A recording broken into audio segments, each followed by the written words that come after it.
95% осы шөл далада қандастар басқа елден келген. Қарақалпақстаннан көшіп келгенбіз. 10 жыл болды көшіп келгенімізге.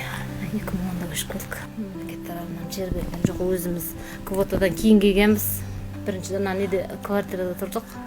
Енді жай салып шыққанымызға енді 2 жыл болды.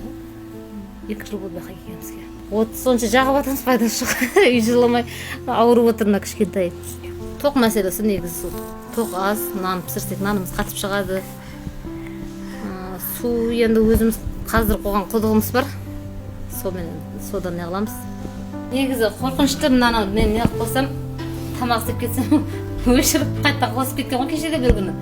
Сөйтсем газдың иісі шығып жатыр екен бірсін.